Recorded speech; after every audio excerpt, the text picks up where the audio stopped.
because I realized that even at times in my life when it looked like everything was going well, where you post a thing on Instagram and people are like, oh my word, things just look amazing, you're doing so well. And you're like, but am I? Like, is this what doing well feels like?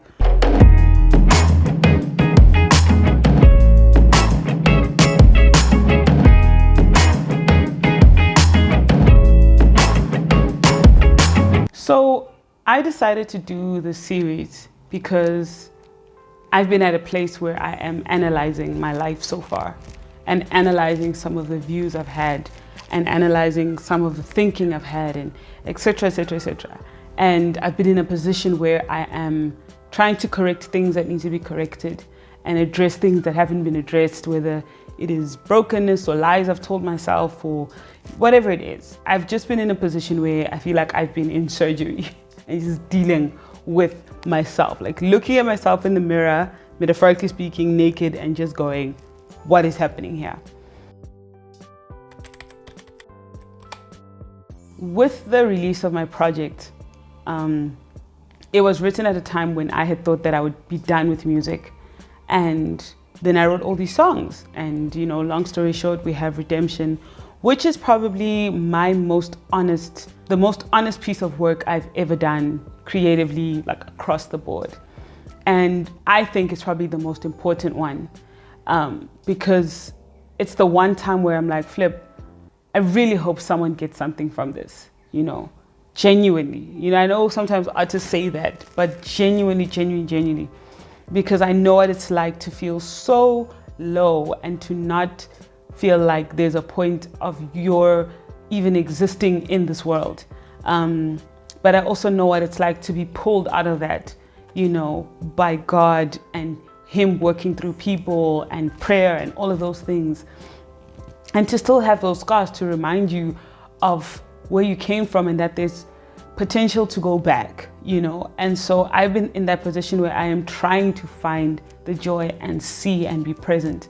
Because the mistake I always made was always living for the next thing, you know. So I would, for example, do a performance in one country and now I want to know when I'm going to do the next one, or achieve one thing, when am I going to achieve the next one, to the point where you just kind of miss out on everything that's actually happening, on real life that's actually happening in front of you. And you're missing out on these amazing moments because you're so busy looking up.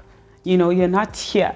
I even remember this one time I was editing a video and my daughter was just really needy and just really just not being, like, Zaya was just, like, she was just being quite whiny, and I was getting so annoyed with her because in that moment I'm like, I need to finish this video, I need to finish editing, I need to send this through. I remember I just looked at her and I picked her up and she put her head on my shoulder and I'm like, shucks, she just needed to be cuddled. And I really enjoyed cuddling her. And like, it didn't matter that I would have to work late to finish the video because I had that special moment with her because I paid attention. Let's see your hat.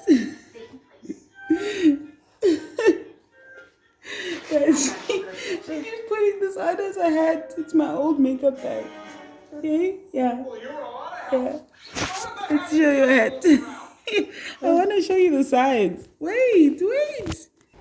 And I think that's what I'm trying to say with this last video, is that in the little moments, in the in-betweens, I think that's where joy is. You know, it's not in the winning of the award itself. I think that's a beautiful experience. But joy can exist within struggles as well. Joy can exist within pain as well if we just pay attention and we just do the work of opening our eyes and seeing what's in front of us. So I'm not in this video saying ignore your struggles, ignore your pain, and live in a fantastical world that doesn't exist. No, that's not real life, because at the end of the day we have to deal with real issues. But it doesn't mean that that's all life is made of.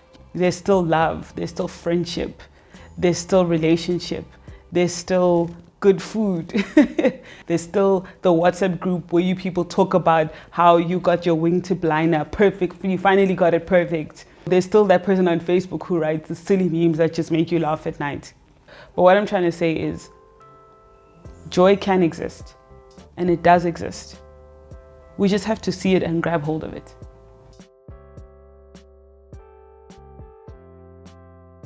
And as a Christian, ultimately, joy is knowing my identity in who God is and my identity in who He says I am. That's where joy can exist, because that's consistent. No matter what I'm going through, that will remain consistent. That part isn't changing. So it's in the little moments and in knowing that, man, I'm in His hands and we're going to be okay. Yes, things are rough. Look at you. Eh? Yes, things aren't as we had hoped they would be. Yes, 2020 has hit us sideways so hard and we had huge plans and we're grieving the year that was supposed to be and we're mourning that loss. But within that, we know that, listen, God has carried us through before. He won't let us down now. And there is joy in knowing that.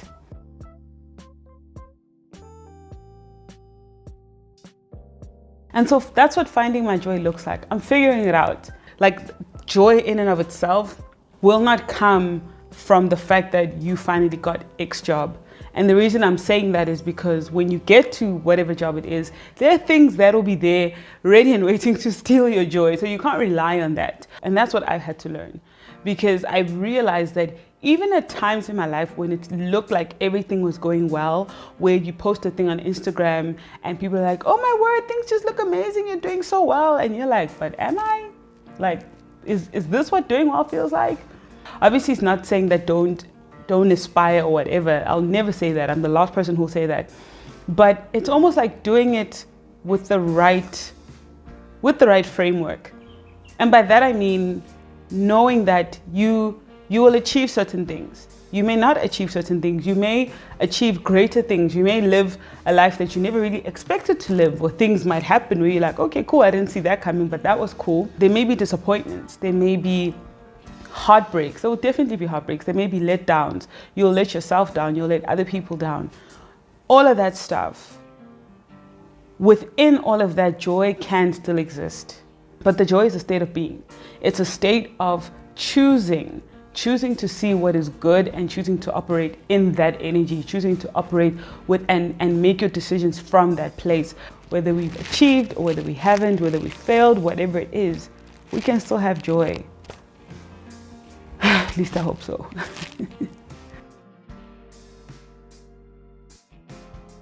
Thank you so much for watching, for going on this trip with me. I hope you got something from it. I sure did.